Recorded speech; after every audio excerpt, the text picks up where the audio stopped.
Hi, welcome to Pandesal with Wilson Lee Flores. You can ask any questions on any topics. Thank you for all your feedback, your messages, and your suggestions. Hi, sir. I have a question po. Mainit-init pa tong balita na to, sir. Yes, mainit like hot pandesal. Yes. And brewed coffee, sir. Yes. Di ba? Ito, sir, yung question ko po. Si Kim Chiu kasi, kinasuhan niya ang sister niya. Ano po ang masasabi niyo about dito? Thank you. That is really hot news, like hot pandesal. The talented, famous, and beautiful actress Kim Chiu recently filed a case against her elder sister regarding their big disagreement about their joint business venture about financial dealings. She accused her elder sister, yung ate niya, ninakawan daw siya. She accused her elder sister of stealing money or misusing money from their joint business together. My reaction to this is very tragic, of course, a very sad and tragic story. Number one reaction is this is sad. Number two, this could have been prevented. Number three, and the way to solve a family feud usually is if you can do it privately among yourselves, that would be the most ideal situation because it's not only hurtful to family members but also negative to the image of the celebrity. Even if you're not a celebrity, it's a tragic and very sad problem. It is not only a big financial or money problem, it might destroy the priceless relationship. Mas importante ang relationship ng magkamag-anak, magkaibigan kaysa pera. Pero ang nangyari dito, hindi lang nawala ng pera, pati ang relasyon nila baka mawala. So to me, it's very tragic. That's my reaction. And it could have been prevented. And there are ways to even solve the problem if the problem is already there. Na it doesn't have to go all the way to public controversy and scandal. And it did no need for it to go to the court sana, ideally. Sir, may follow-up po ako. Thank you, Lani. What do you think po na yung mga ganyang quarrel between family member, ganyan? Ano po yung ma-advise niyo or paano ba maiiwasan yung mga ganyan? That's a very good question. What can people do to avoid Kim Chiu type problem with family members regarding money matters, especially if you are together as a business partner, if you have money together? Ako one rule, number one, whether you are into a business partnership with relatives, even with friends, even if not business partnership, even if you are doing just a transaction, I always recommend put everything in writing, in clear written language, black and white, and signed by both parties. What do I mean? If it is a business partnership, you have an agreement between the business partners. Doesn't matter whether you are relatives, friends, best friends, or just strangers. Anything to do with money, clear the guidelines and the rules for everyone, then all of you sign black and white. Kasi the problem with relatives and friends, sometimes you base on trust and emotion and relationship. Best friend ko yan eh, boyfriend ko yan eh, girlfriend ko yan eh, pinsan ko yan eh, kapitbahay ko yan eh, he or she was my classmate since high school or elementary or college. There might be in the future some disagreements, some confusion or misunderstanding. Then you will argue based on memory. Kim Chiu will say, no, I did not say that.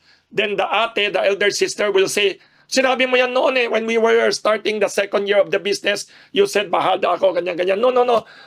So everything should be clearly written, black and white, to avoid problems. Even transactions, do not think, that's my friend, he's a devout Christian, nice guy, nice person. Please, everything avoid future confusion and trouble. Another tip is to treat all partnerships professionally. Whether mag-asawa, whether magpinsan, cousins, relatives, as long as there's money involved, professional relationship. Treat everything professional like you are strangers. so there won't be heartaches in the future. What do I mean by professional relationship? If you are a business partnership, every business partner should clearly define their role. For example, Kim Chiu will write there in the agreement, I will be investor, and what is my position. Then the elder sister, because she has more time, she is not in showbiz, she is not an actress, singer, TV host. You run the business full time. You are the day-to-day manager. This is your responsibility. And for this business partnership, since you are busy, we will have a monthly salary for you from the business. Or you can get how many percent extra profit share from the business every month or every year. Everything should be clear. Don't think ano lang. So what is the role of everyone? What is the responsibility of everyone? And also the percentage of ownership should be written down. Example, Kim Chiu will say, all the money came from me, all from my talent fee, from my celebrity endorsement of product endorsement. So I own 70% of the business. Pwedeng ganyan nakasulat. In writing dapat, clearly in writing, agreement signed by both partners, or if you have more partners. And then ikaw, elder sister, ate, si Cam, you will get 30% share. But since you run the business, you can get additional share, nakalagay dapat in writing, from the share of the profit. That could be defined there. So there won't be future quarrels or arguments in the long-term future. Another thing is avoid mixing family matters with business. When you want to talk business, you and your relative, the discussion should be purely business. When it's to talk about, don't mix family emotion and all this. Business is business. When you decide things about the business, it's purely about money. It's purely about professional matters. Do not mix personal emotions. Number 4, suggestion for everyone, discuss how you communicate, who will decide matters. Number 4 is clearly set expectations early. How do you divide the profit? Will it be every 3 months? Will it be every end of the year? The profits will be divided among partners. And who will decide? Who will be the head of purchasing? Who will decide? Even though Kim Chiu is the very busy person, so she is a major stockholder only, maybe you can decide among yourself on major issues, on purchasing, on big deal making. Like I read in the news, Kim Chiu got angry with the elder sister because some of her properties were sold without her permission. So that is confusion. When you have a business partnership, what is the role of the partner? She should also have a say on major decision making, which part and which not. And number 5 suggestion tip ko is in all business partnership, especially among relatives, kung kamag-anak or even best friends or relatives, keep finances transparent. Ibig sabihin, everything about money should be clearly transparent. Walang secret. Not should be clear, hindi magulo, not chaotic. Everything, there should be accounting, proper accounting, regular reports. Kunyari, si Kim Chiu, sasabihin niya sa ate niya, to the elder sister, for the business, you have to give me a monthly report of the business, financial report. How much is our sales? How much are our expenses every month? And every month, how much are our profits? And the profit, where do you deposit it? How many percent? And then also, joint business account in the bank. I am a co-signatory. You can make it siguro, if I were Kim Chiu, all the money issues, kasi she is the major source of the money. She is the major business partner with the elder sister.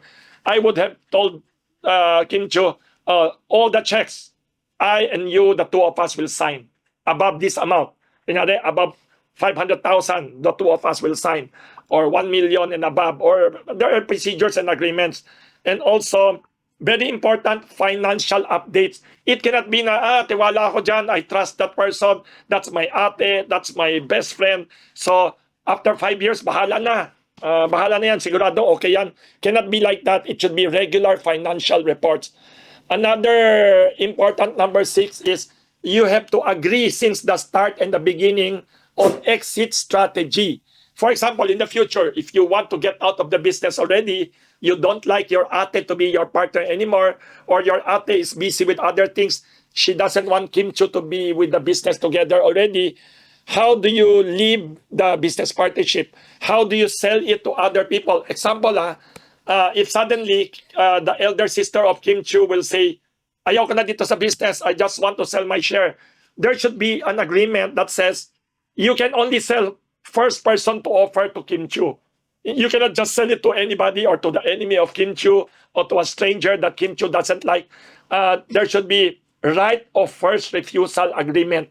Part of the early agreement na if you want to sell to anyone, offer to me first at fair pricing, and you indicate how do you decide on the pricing. If I don't want to buy your share, kunyari the 30%, bahala ka na, free na to sell to anyone. Or you can put in the agreement also, whoever you want to sell the shares to, do I have a say if I approve or disapprove? Baka kalaban ko sa business, you will sell it to. Or my enemy or a crazy person. Baka there are provisions to say na pwede bang hindi ibenta. Then also, the valuation and buyout process. The 30% of the ate, if she wants to sell, what is the way to protect the ate naman, the elder sister? The valuation, because I own 70%, I might dictate na that's only worth like 1 million pesos or 2 million pesos. Maybe unfair to the 30% shareholder, because if you are 30% only minority share, maybe outside nobody wants to buy it from her, di ba? So she is totally beholden and helpless to Kim Chiu. So there should be a provision there. Maybe a third party fair person will appraise and evaluate the 30% share niya to be fair or whatever. It should all be in writing. Number 7, if you have a business partnership, write down in the agreement also if there are loans from this business partner, from the company, how will they pay each other? How will the loan be treated? May interest ba yan or not? Don't assume that because she is a relative or she is a friend, she will surely pay. Cannot be like that. Everything should be agreed and written down. Another thing that is very important, sometimes if you have a business partnership, do not blindly co-sign any agreement. Maybe your business partner would go to the bank or somewhere else, borrow something or do something, then you blindly co-sign. Do not agree unless you always let a lawyer review all agreements, all papers. And very good, that's number 8. Do not co-sign anything. Do not just sign anything without thinking, without professionals advising you. Number 9, I suggest that when you do business, you get advisors. Number 9 na. What do I mean by advisors? You cannot just have only family members and you doing all the decisions about money, about contracts, about agreements. Baka magulo. Baka the contract that you sign with your elder sister, maybe Kim Chiu, gagawa siya ng agreement, she will sign a scratch paper, and then she will sign, hindi pala valid yung contract, or maybe it's not correct. Also, a third-party advisor, na accountant or lawyer, would be less biased. So you have somebody that both of you trust, na competent, knows finance, money. You can ask the advice of a bank manager, somebody third party, not relative, to be a third person to advise you on money matters, to check on all contracts. And when you have a quarrel or argument, before it explodes into a scandal, before it explodes into hundreds of millions of pesos wasted, that's what the reports say Kim Chiu and the sister lost. There could be these third-party experts, lawyers, accountant, even bank manager. They could advise both of you how to resolve and mediate your conflict. Number 10, do not agree to joint collateral. Ask your bank, ask your lawyer, avoid joint. Unless you're husband and wife, the husband wants to borrow or the wife, you have to co-sign collateral. But even husband and wife, you have to be careful. I have heard of horror stories, husband and wife, then the wife or the husband secretly signs a loan or even fakes the signature of the wife. Be careful about all things, joint agreement, joint signing, loans. Number 11, plan for emergencies or contingencies. What if somebody in the business partnership gets critically ill or sick, nakasakit, namatay, na-aksidente?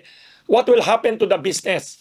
Or if there are crises in the business, you have to write down everything in order. One suggestion, number 11, plan for contingencies. The business partners all should have life insurance. If just in case the business partner relative dies, so the insurance can be used to buy the shares of the other one and to protect the business and the shareholders. Number 12, when there are conflicts between business partners, it doesn't matter if you are relatives or just business partner, try to be not emotional. Try not to get emotional and inject emotions into the transaction.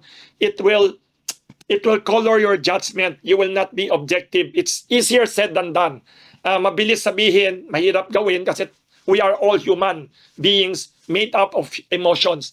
Actually, that is the weakness of human beings. We are actually the most emotional. We are not always logical.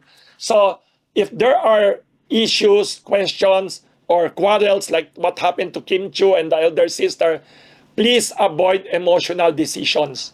I remember the late actress Susan Roses, the great movie queen.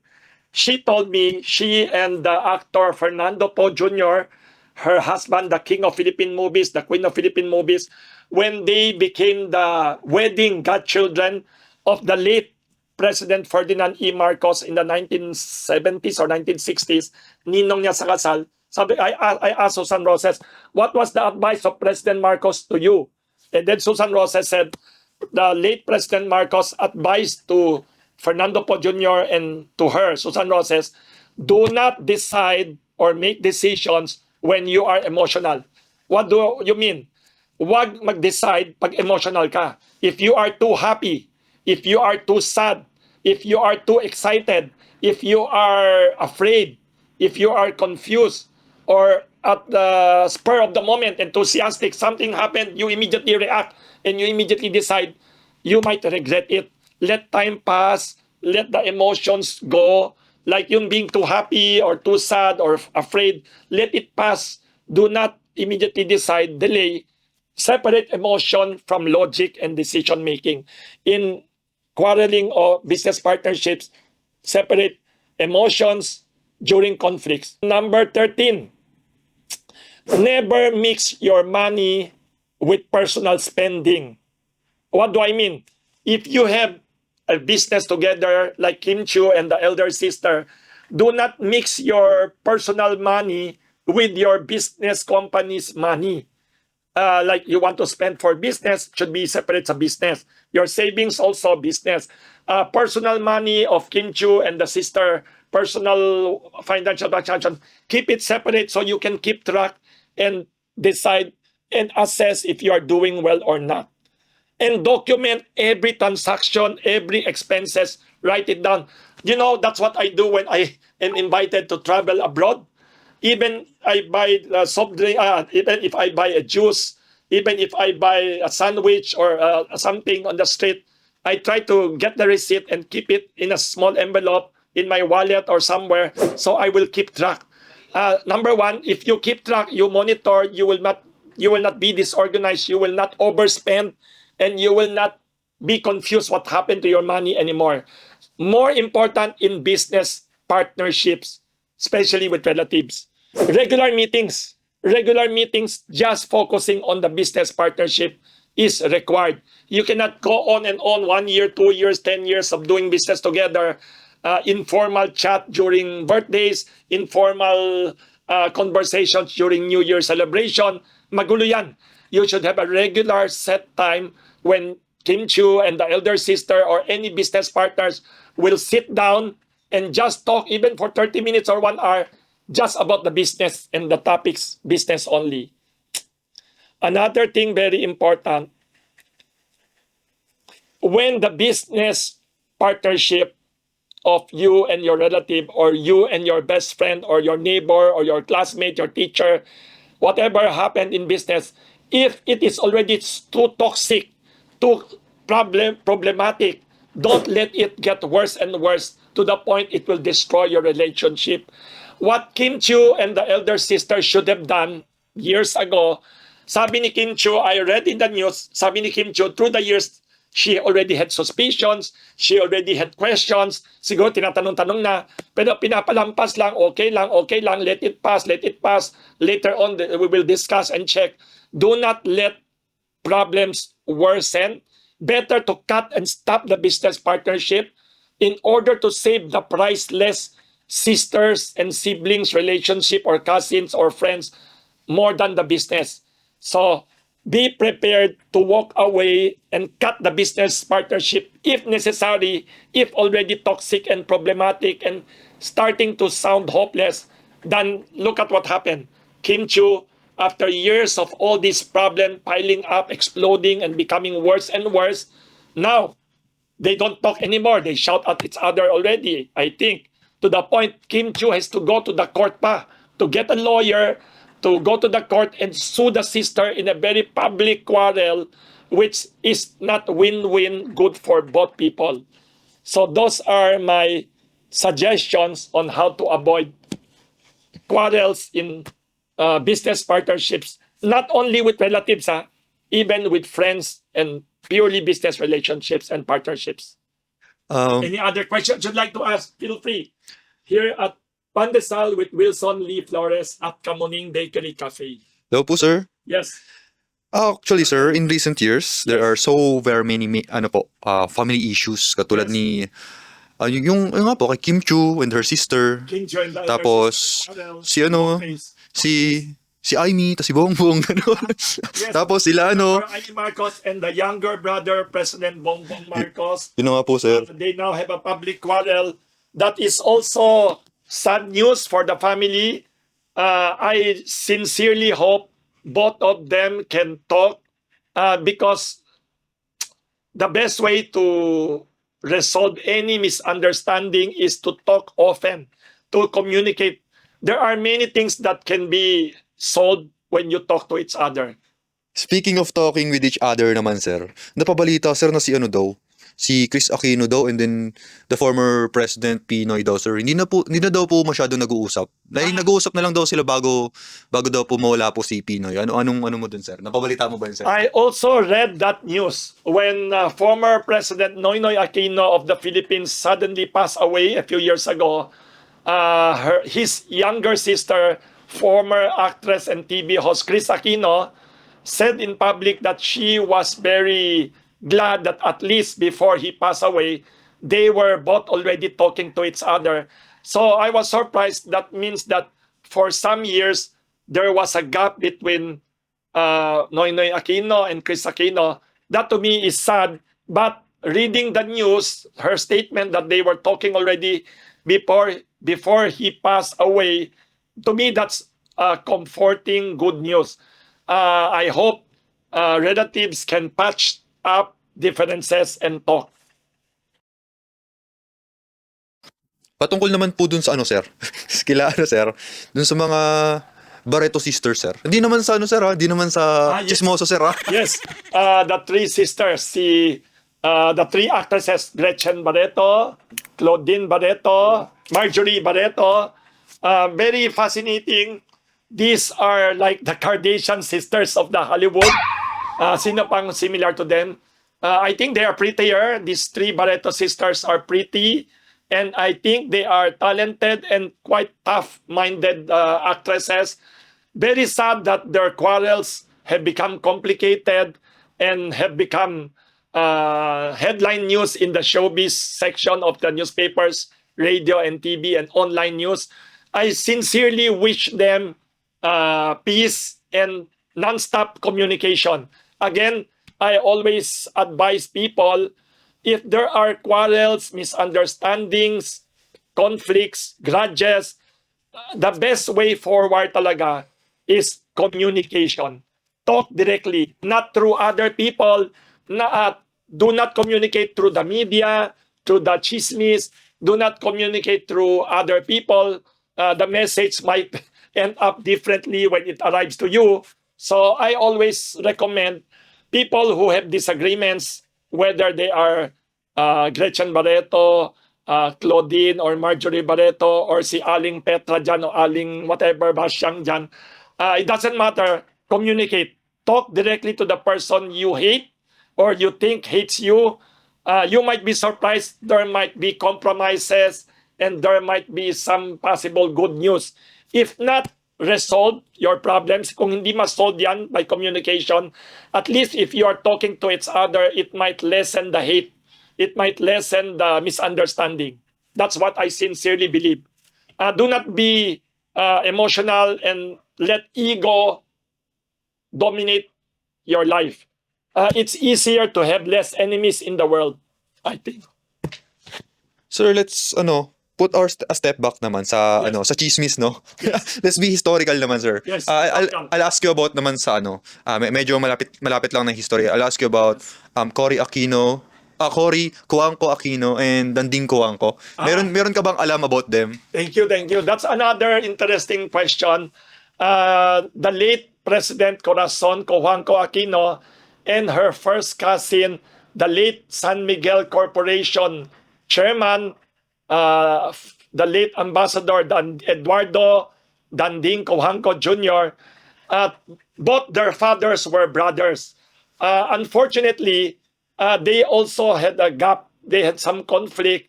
Very ironic. It's not only, I heard, business, it's also political. It just so happens Eduardo Danding Cuangco Jr. was a very close friend, ally, I think inaanak or godson of the late strongman president, authoritarian leader Ferdinand E. Marcos. They were very close. In fact, one of the closest so-called cronies, actually ally of President Marcos, was Danding Cuangco, trusted person not only in politics but also business.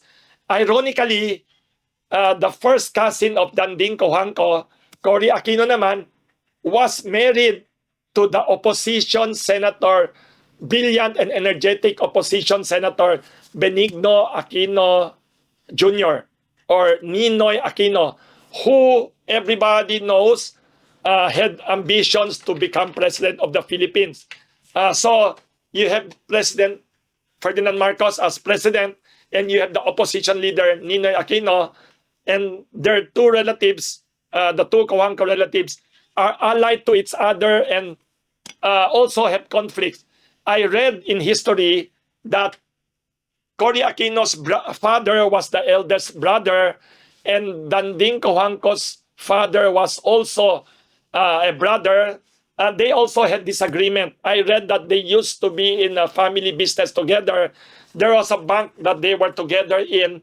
I read that the other brothers together voted out the father of Cory Aquino as the boss of a bank. I think it was Bank of Commerce, one of the pioneer banks in the Philippines, which later on, I think, ended up to become another major bank. That is, I think, just my theory, disagreements about business affected personal relationship, affecting family relationship, then moving on to become political conflicts. I read that in the past, there were Cuangcos running against Cuangcos in the province of Tarlac. So it makes life colorful. It makes Philippine democracy more lively. But I think the history of sibling and cousin rivalries are as old as time in human history. Do not forget, one of the earliest recorded conflicts in world history, especially to us who are Christians.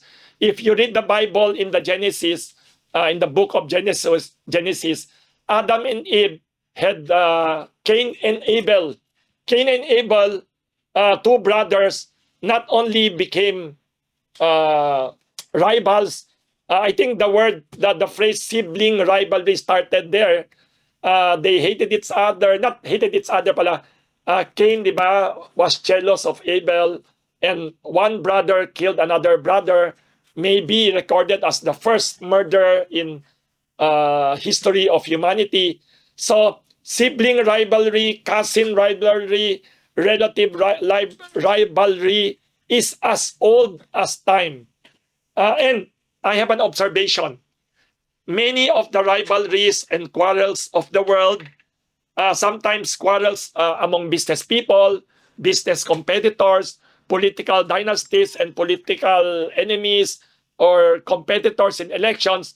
Personally, my theory is, what is worse rivalry and competition and battle and quarrel in the world? If battle and quarrel of blood relatives. That is my theory.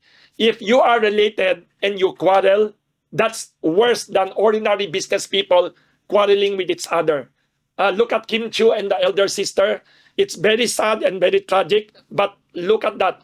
That quarrel by two people who had the same father, the same mother, grew up together, ate dinner and breakfast every day for years together, live in one house. Based on my research of history and anecdotes, although I'm only not very old, I'm not old person, but I have read so many stories and talked to many business tycoons and politicians. I believe, and my theory is, the quarrels of people who are blood relatives, who are kins, are worse than ordinary quarrels of business partners, business competitors, or political rivals. Please visit Kamuning Bakery Cafe. We are open every day, including holidays, Mondays to Sundays, 5 a.m. to 9 p.m. Here, we not only serve you wonderful cakes, breads, cookies, coffee, and drinks. We also share stories. We also have free newspapers to read. And soon, we will open again our Kamuning Bakery Cafe Library and small art gallery to make all of us enjoy life better. Please do not quarrel with your relatives, with your friends. And no quarrels is the best in life. But maybe that is another topic. I remember that movie, Margaret Thatcher movie, when she was talking to Queen Elizabeth II, the two of them talking. Then Queen Elizabeth told her, there are some people who have enemies and quarrels. It's better for life daw walang enemies. But Margaret Thatcher disagreed. Sabi niya, people who do not have enemies are, especially leaders, leaders who do not have enemies, who are not hated by people. Margaret Thatcher said, these are people who have done nothing, stood for nothing, did not fight against corruption or bad people. So that's another story. But I wish people who are business partners, especially relatives like Kim Chiu and the sister, the name of the sister Grace is Kim Chiu, Lakambini Chiu, and Kim Chiu. I wish the two of them will patch up, will reconcile, let bygones be bygones. Of course, masakit na mawala hundreds of millions of pesos. But I think the elder sister should say sorry and find ways to recover the money, which I think it's impossible when you are into gambling and other vices. But relationships among sisters, among relatives, priceless compared to money. Once again, thank you to everyone. Listen and watch here Pandesal with Wilson Lee Flores. Ask any topic, anything, and please share to everyone. Tell everyone to subscribe and follow us.